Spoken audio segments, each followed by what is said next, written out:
Hey everyone, Mark Marshall with theProAudioFiles.com and GuitaristMarkMarshall.com.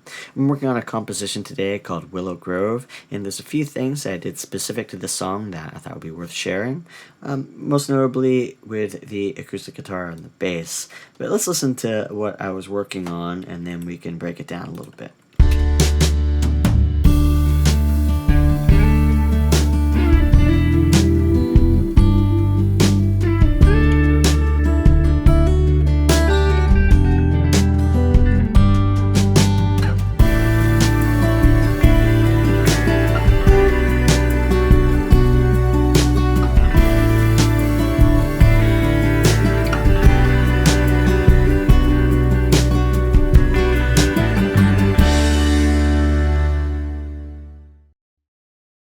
I started this off with a drum loop from the Loop Loft Aaron Comess library.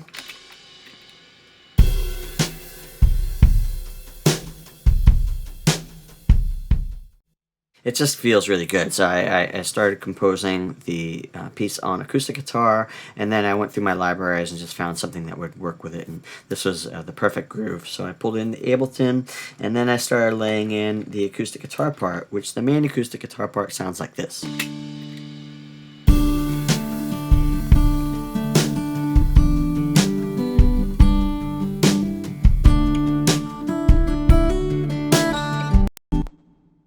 Oh no, when I got to this B section, I wanted it to sound doubled, a little chorusy, but I didn't want them both be playing identical parts for the reason that two acoustic guitars playing a lot of low notes is just going to muddy up the mix. But I wanted that double track sound. So what I did was I played the initial guitar part, and on the second guitar part, I only doubled the higher notes that the first guitar part was playing. So if we get to this B section here,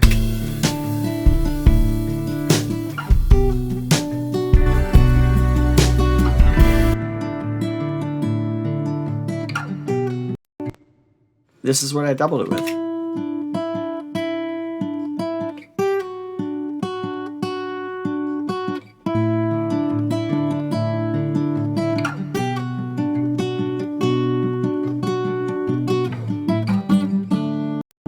This gives us a little bit of that Lindsey Buckingham kind of chorused acoustic guitar sound. I chose to double track this instead of using a chorus effect because I prefer the sound of two guitars playing at the same time. They're not always going to be perfect, and sometimes it just little notes will pop out of the speakers in really interesting ways. Further on in this song, let's jump to the bass track here, which sounds like this.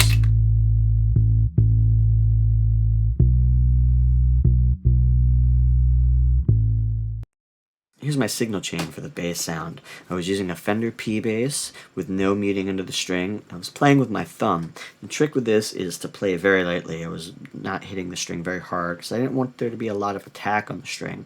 Sometimes when you play really hard on a bass string, it actually sustains less than when you hit it very lightly. So after I was playing that way, I ran this through the signal chain, this Ampeg SVT plugin by UAD. I made a few subtle alterations to it. I turned on this ultra low switch. I cranked up the low end a little bit.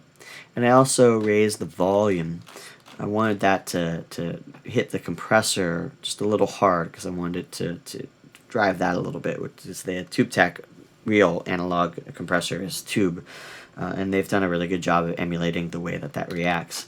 Now here's my compression settings on here.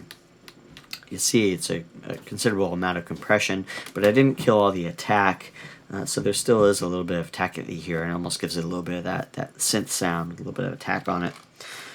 From there, I went into this Studer A800 plugin, which I just always use on everything. I just like the sound of tape, so if it were up to me, it would just automatically be on always. Sometimes I will play with the output of a compressor or an amp sim to see how hard I can hit the tape. I was hitting the tape fairly hard with this, as I wanted that to get a little saturated too. Often when I'm running it, I don't go above, what is this here, 0, right? So I don't go into the red very much. But on this particular track, I was going into the red. And also I recorded with this bass sound. I didn't add these plugins later. I just printed them right in, which I have a tendency to do when I'm recording and producing things. Let's talk about electric guitars. I have one guitar that's doing this.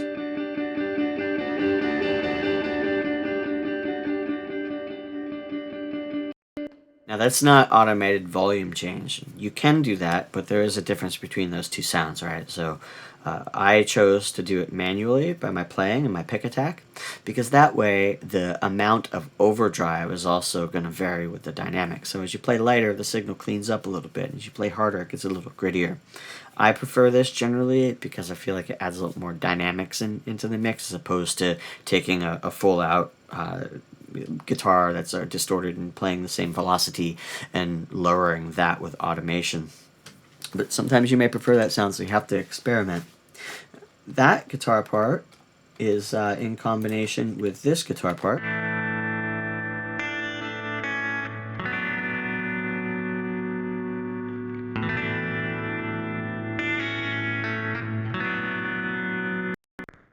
It's the really reverbed out, kind of compressed, clean guitar. It's supposed to just be a bed track back in the mix. But the two guitars together,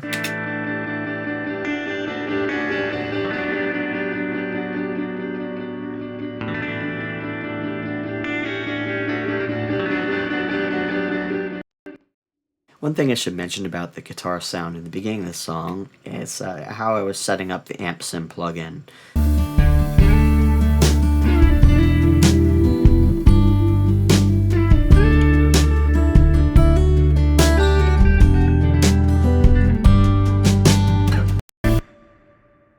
This was not a real amp. I used an amp sim, and unlike what I did with the bass track where I printed with the effects, I didn't print with this one.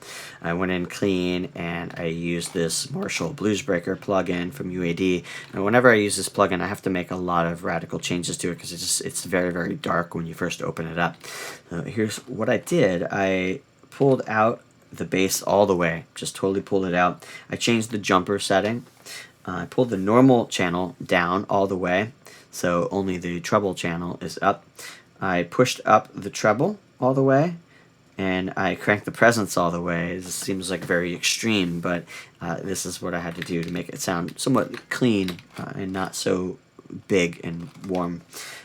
Another thing worth noting about these particular Marshall plugins is this little green label on the side here that says channel strip. If you click on it, this channel strip appears.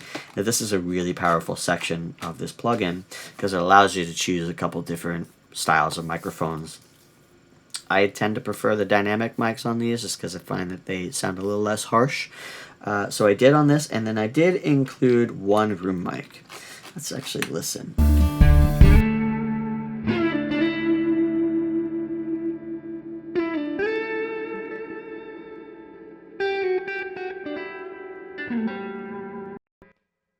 Just makes the guitar sound a little bit more round, more three-dimensional.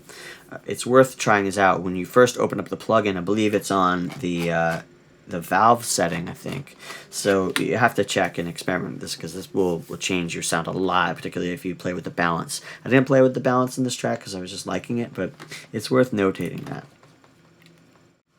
You can tell that I've taken a little bit of inspiration from the TV show Stranger Things. It's reawakened my interest in Juno and 80s synths. I have two of them on this track. Let me show you what I'm using here.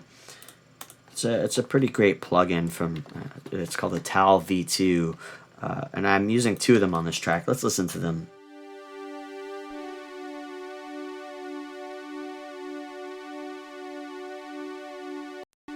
Classic 80s chorus synth. And that was combined with this one.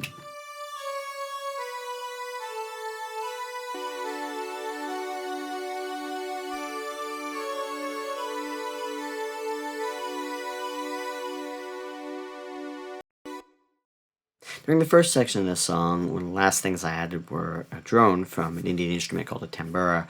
I just felt like it needed some sort of undercurrent, and I just wanted something to be a repetitive pitch that sat underneath.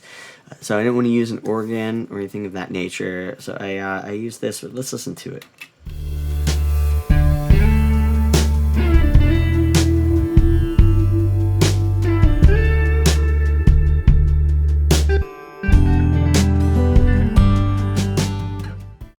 There you have it.